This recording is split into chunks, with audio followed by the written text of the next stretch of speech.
아멘. 우리가 한국 사람이다라는 것을 알 수 있는 방법은 여러 가지가 있습니다. 주민등록증을 본다든지 신분증을 보는 것이죠. 그리고 생김새를 본다든지 이러면 이 사람 한국 사람이구나 대충은 알 수 있습니다. 근데 요즘 보면 이제 다문화 가정도 조금씩 많아지고, 그리고 요새 TV에 조나단이라는 친구가 많이 나오는 것을 보면 그 친구는 흑인입니다. 콩고 왕자지요. 콩고에서 어릴 때 피난을 왔습니다. 근데 그 친구가 전라도에서 자라고 전라도 말을 쓰고, 그리고 먹는 건 홍어 잘 먹고, 그래서 이제 생김새는 외국 사람인데 하는 행동이나 느끼는 감정이나 이런 것들 보면 전부 다 한국 사람입니다. 그래서 지금 조나단이 방송 일도 하고 그래서 서울에 올라와 있는데, 조나단이 홍대에 가서 제일 두려운 것이 외국 사람들이 자기에게 외국말로 이렇게 질문을 할까봐. 그것이 되게 무섭다고 합니다. 왜 그렇습니까? 조나단은 생김새는 외국 사람이지만 속은 완전히 한국 사람이기 때문에 그렇죠.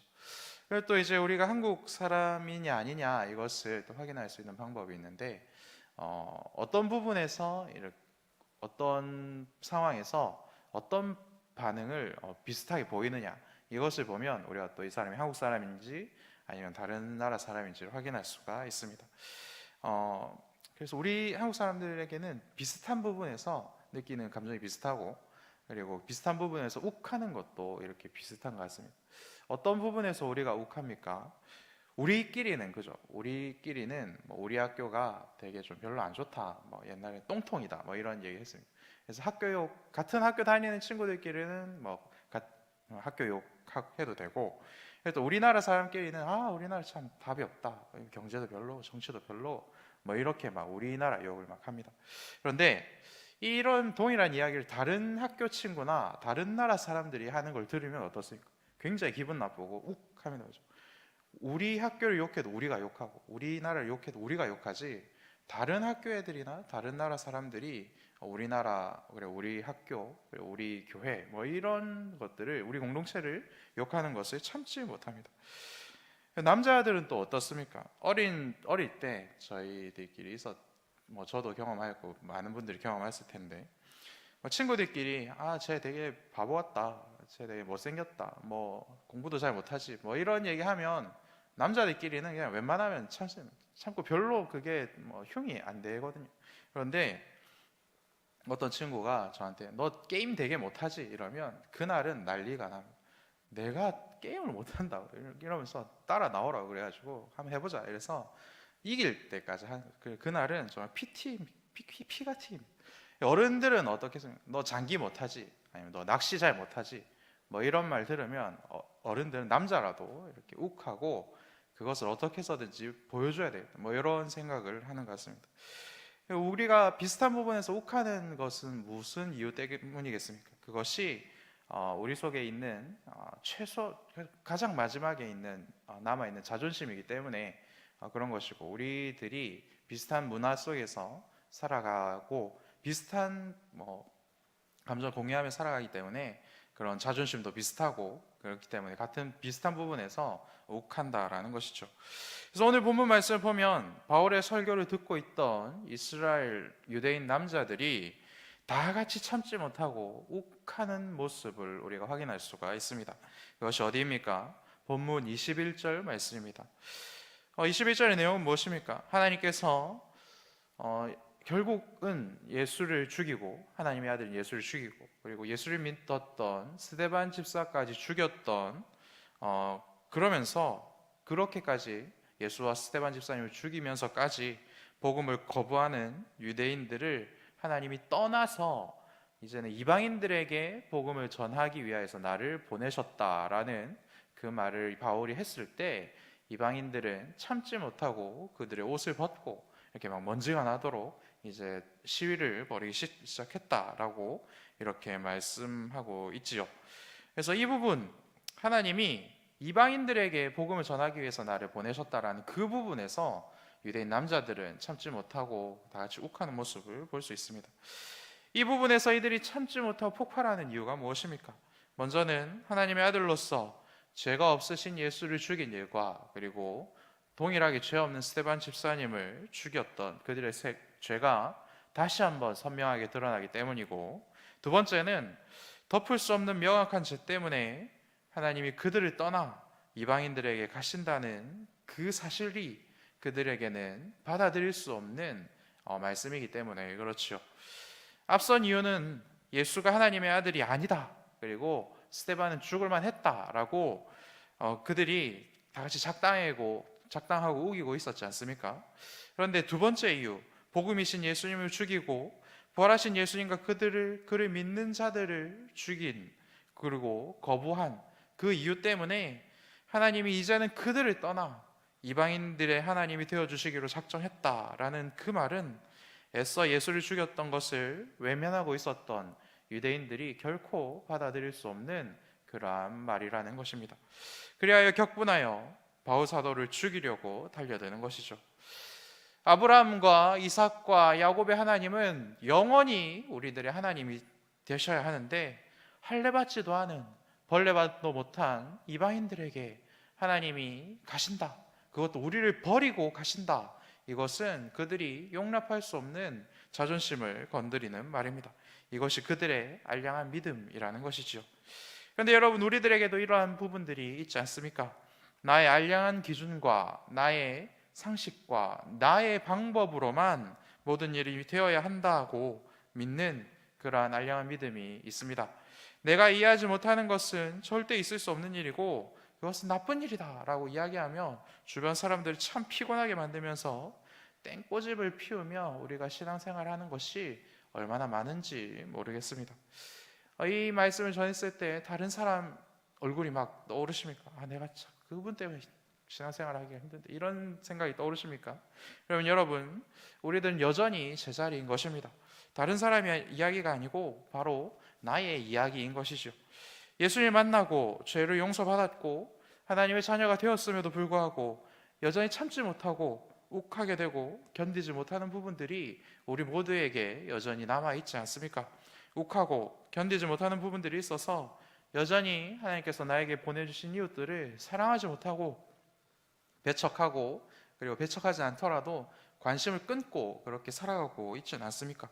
그러면서도 왜 저 사람은 나를 이해해 주지 못하나, 왜 그렇게 불평과 불만을 내세우며 자기의 문제점을 덮고 자기만 괜찮은 사람인 것처럼, 나만 신앙생활 잘하는 사람인 것처럼 이렇게 착각하고 우리가 살아가고 있지는 않습니까? 본문에 욱하고 소란 피우며 바울을 죽이라고 외치는 유대인들처럼 말이죠. 내 작은 머릿속에 이 세상을 다 담을 수 없다라는 것을 우리는 성령으로 충만하여 계속해서 확인하고 그 생각을 깨뜨려야 하는 것입니다. 또한 스데반을 죽인 바울을 용서하시고 생명과 사명을 주신 하나님을 붙들 수 있는 믿음이 우리들에게 있어야 합니다. 하나님께서 바울을 이곳으로 보내 유대인들에게 다시 이 복음을 증거하도록 만들어 주신 이유는 무엇입니까? 이제 진짜 너희랑은 끝이다. 이제 내가 너희를 떠나면 이방인들에게로 가면 너희들과 나는 모르는 사이다. 이제 작별 인사를 하려고 한다. 그래서 하나님께서 바울을 이곳에 보내신 것입니까? 아니지요. 이방인들에게도 구원이 필요하지만 너희들에게도 더더욱 예수 그리스도의 복음이 필요하다. 그것을 알려주시기 위해서 하나님께서는 바울을 오늘 이곳에 보내주신 것입니다. 내가 너희의 죄를 가장 성실하게 보냈던, 너희의 죄들을 가장 성실하게 수행하였던, 너희들의 죄의 가장 최일선에 있었던 바울을 보낸 것을 너희들이 보아라 라고 하나님께서 말씀하고 있는 것이지요.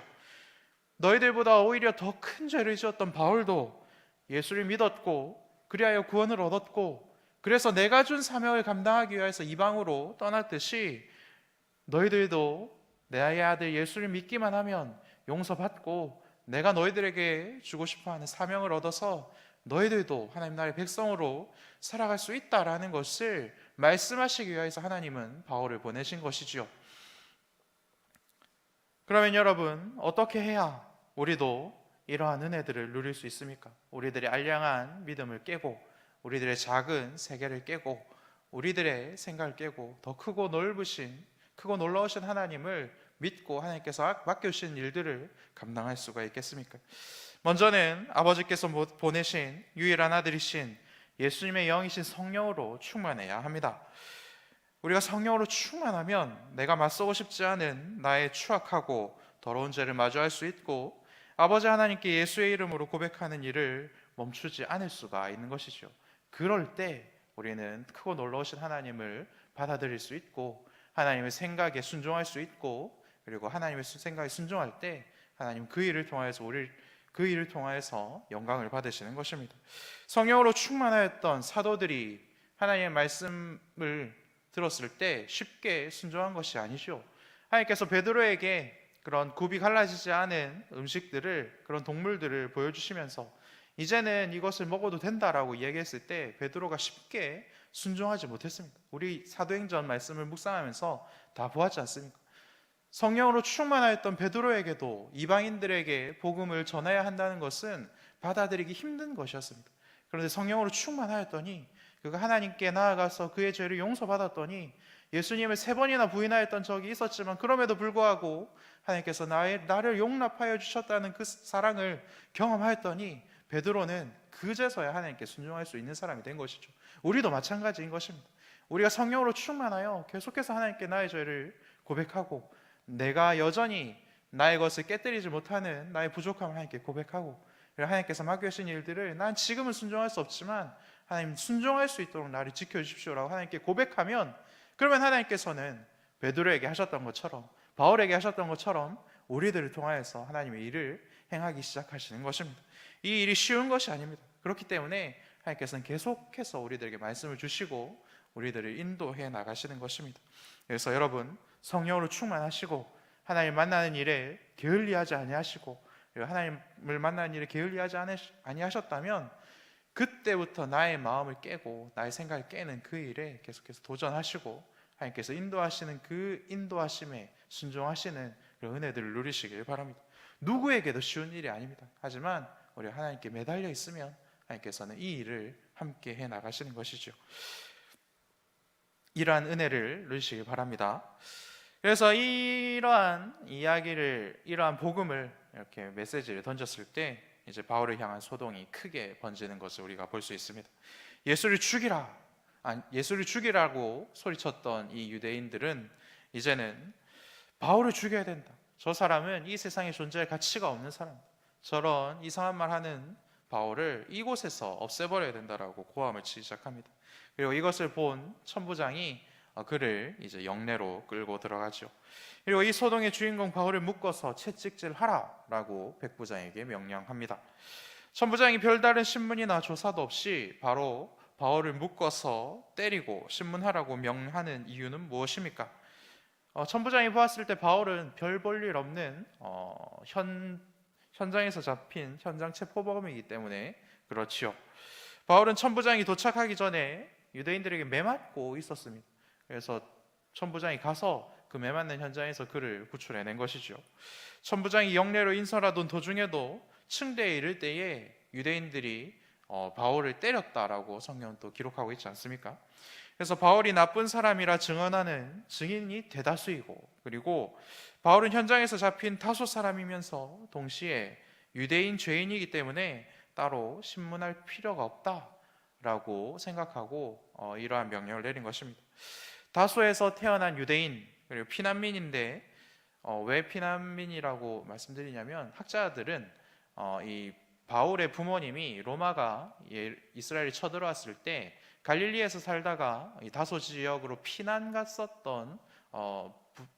갔었다라고 이렇게 봅니다.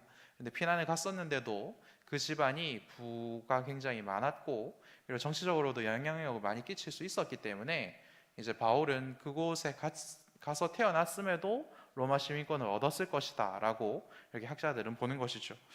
그런데 유대인이면서 다소로 피난 갔던 사람들이 많았지 않겠습니까? 그래서 요새도 피난민들을 보면 굉장히 그 나라에서는 공부 잘하고 의사하고 이런 사람들인데도 피난에 가면 가장 낮은 일부터 시작을 합니다. 그래서 그 나라 사람들이 피난민들을 굉장히 낮게 보지 않습니까? 동일하게 피난민이라는 그것 때문에 천부장은 바울을 크게 중요한 사람으로 여기지 않았을 것이고, 그런데 머리는 좋아서 좋은 학교에 다녔었나 보다, 이 정도로만 생각한 것이지요. 그럼 어떻게 생각했습니까? 그러면 부모님 그렇게 고생하시고 그래도 좋은 학교 가서 그렇게 좋은 데서 공부했으면 사회에 도움이 되는 일을 해야지. 뭐 쓸데없는 일을 뭐 버리는구나. 뭐 그렇게 생각했지 않겠습니까? 그래서 바울을 별 볼 일 없는 사람이다라고 생각하기 딱 좋은 상황이다라는 것이죠. 그래서 천부장은 바로 백부장에게 묶어서 때리고 신문해봐라라고 명령한 것이죠. 바울이 만약에 귀하고 높은 신분을 가지고 있다라는 것을 알았다면 저런 꼴을 당할 리가 없다라고 생각하는 게 당연한 수순이기도 했다라는 것입니다. 천부장은 로마 시민권을 돈을 주고 샀다라고 오늘 말씀에서 말하고 있지 않습니까? 천부장이 구매한 시민권이 과연 그의 봉급으로 감당이 될 만한 것인지, 아니면 처가의 도움을 받은 것인지, 아니면 시민권을 사서 천부장이 돼서 그것들을 이제 뭐 다 갚아 나가는 중인지 우리는 알 수가 없지만, 시민권을 가진 사람의 삶을 살고 있는 천부장의 입장에서 바울은 매우 하찮고 매우 귀찮은 그러한 존재라는 것입니다. 그런데 유대인들에게 매받는 것과 천부장, 즉 공권력에게 이제 재판 없이 채찍질 당하고 신문당하는 것은 굉장히 다른 이야기죠. 우리들 다 알듯이 바울은 로마 시민권자입니다. 이 당시 로마 시민은 이탈리아 원주민에게 시민권을 주었고, 그리고 이방인이라도 앞서 말씀드렸듯이 로마를 위해서 큰 공을 세운 사람들에게 이렇게 부여를 했습니다. 시민권자들은 로마 영토 안에서 로마법으로 보호를 받습니다. 그래서 체포당할 수 없고, 구금당할 수 없고, 그리고 매질 당할 수 없고, 십자가형에 처해질 수가 없습니다. 이렇게 법으로 규제되어 있는 것이죠. 공무원들이 가장 무서워하는 것은 진상 민원인들이고, 그리고 악성 민원인들입니다. 두 번째로 무서워하는 것은 악성 민원인 때문에 상급기관에서 연락 오는 것, 이것을 굉장히 싫어하죠. 로마 시민권자를 함부로 체포했고 구금했고 매질하라고 명령했던 천부장은 그렇기 때문에 굉장히 두려움을 느끼는 것입니다. 상상하지 못했던 일이 난 것이죠. 제가 군대에 있을 때 저희 중대가 없어질 뻔했었습니다. 왜 그러냐면 신병이 들어왔는데 그 신병을 어떤 친구가 괴롭혔습니다. 근데 그 신병이 백의료가 나와가지고 부모님에게 이 사실 이야기를 했고, 그 부모님이 이제 좀 잘 아시는 분 중에 국방부에서 근무하시는 분이 있었습니다. 그래서 대개 뭐 복무 부조리가 생기면 뭐 사단이나 연대 정도에서 이제 뭐 조치가 취해지는데, 저희 중대로 국방부에서 바로 전화가 왔어요. 중대장님이 사색이 됐습니다. 국방부에서 바로 전화가 왔으니까요. 그래서 저희 부대가 그래서 없어질 뻔, 해체가 되고 다른 데로 갈 뻔했습니다. 그런데 뭐 잘 마무리돼가지고 저 그 부대에서 잘 전역을 했는데, 그러니까 동사무소에 행정부 장관실에서 이렇게 전화가 온 거라고 생각을 하시면 됩니다. 굉장히 아찔한 상황이죠. 본문의 천부장도 비슷한 심정을 느꼈을 것입니다. 그래서 이스라엘의 수도 예루살렘은 로마 황제의 권역에서 굉장히 멀리 떨어져 있는 곳이지 않겠습니까? 그래서 천부장은 아마도 이 동네에 사는 시민권자들은 웬만한 사람들은 다 알고 있었을 것입니다. 뭐 자주 정기적으로 모임을 가졌는지 안 가졌는지 모르겠지만 뭐 얼굴도 알았을 것이고, 서로 뭐 급한 일 있으면 도와주기도 했을 것이고, 뭐 그리고 얼마 전에는 그렇죠, 예수라는 사람 때문에 이 동네가 굉장히 시끄러웠던 적이 있었지만, 하지만 굉장히 조용한 동네입니다. 그래서 평화롭고 뭐 서로 도와주기도 하고 뭐 이랬던 동네였는데, 그래서 그런 모임에 나오지 않았기 때문에, 바울이 나오지 않았기 때문에 시민권자라고 생각도 할 수 없었을 것이고, 그래서 얼굴도 존재도 몰랐던 지금 바울 때문에 로마법을 어기게 된 그런 상황에 처한 천부장은 굉장히 딱한 처지가 된 것입니다. 그런데 이러한 딱한 처지의 천부장에게 우리는 포커스를 맞추는 것이 아니라, 하나님께서는 왜 지금 이 순간에 이러한 사실을 철저히 바울에게 함구시키다가 이제야 밝히는가, 이것에 대해서 조금 더 관심을 기울여야 되는 것이죠. 하나님께서 이것을 통하여서 복음이 이 당시 세상의 중심이었던 로마에, 그리고 황제에게 전해주시기를 원하셨기 때문에 하나님께서는 이 순간에 바울을 통하여서 이 사실을 드러내도록 말씀하신 것이죠. 하나님은 하나님의 일을 이루기 위해서 우리들에게 신분도 주시고 건강도 주시고 돈도 주시고 뭐 아파트도 주시고 우리들에게 모든 것을 주십니다. 그리고 때로는 하나님의 복음이 전파되는 그 일을 위해서 이러한 방금 말씀드렸던 것들을 주지 않으실 때도 있습니다. 그것이 하나님의 영광이 된다면 말이죠. 그래서 오늘 말씀을 보고, 하나님 왜 제게 미국 시민권을 안 주시고 바울처럼 나를 사용하지 않으십니까? 라는 말을 하나님께 드릴 필요가 없다라는 것입니다. 하나님께서는 우리를 통하여서 하나님의 일을 행하실 만큼의 충분한 것들을 이미 다 주셨고, 우리가 하나님께서 필요할 때에 그것들을 꺼내놓고 다 내어드리기만 하면 되는 그런 충분한 존재들로 하나님께서 이미 만들어 놓으신 것입니다. 하나님께서 내게 주신 것을 귀하게 여길 줄 아는 마음들을 가질 수 있으시기 바랍니다. 그리고 하나님이 원하실 때, 하나님께서 원하시는 때에 딱 꺼내서 요긴하게 쓰실 수 있는 그런 믿음을 가지시기를 간절히 소망합니다. 그러한 믿음이 있었기 때문에 바울은 하나님과의 친밀한 그런 교제 속에서 내가 바울 시민권자인데 라는 말이 여기까지 올라왔음에도 불구하고 1차, 2차, 3차 전도 여행을 하면서 얼마나 힘든 일이 많이 있었겠습니까? 한마디만 하면 그렇죠, 그 모든 어려움을 피할 수 있었을 텐데 그러지 아니하고 오늘에 와서야, 오늘 본문에 와서야 이야기하는 그런 믿음들을 하나님께서 우리들에게 주시기 원하십니다. 그런 믿음을 가지고 이 땅 살아갈 수 있으시기 바랍니다. 사랑하는 성도 여러분, 여전히 욱하는 부분을 버리는 은혜를 누리시기 바랍니다. 또한 하나님께서 내게 주신 모든 것이 버릴 것이 없다라는 것을 믿으시기 바랍니다. 그리고 그것에 감사하고 하나님께서 원하시는 그때에 하나님께서 쓰시기 편하시게 해드리는 복을 누리시기를 간절히 축원합니다. 같이 기도하겠습니다. 하늘에 계신 우리 아버지, 아버지의 이름을 거룩하게 하시며 아버지의 나라가 오게 하시며 아버지의 뜻이 하늘에서와 같이 땅에서도 이루어지게 하소서. 오늘 우리에게 일용할 양식을 주시고 우리가 우리에게 잘못한 사람을 용서하여 준 것 같이 우리 죄를 용서하여 주시고 우리를 시험에 빠지지 않게 하시고 악에서 구하소서. 나라와 권능과 영광이 영원히 아버지의 것입니다.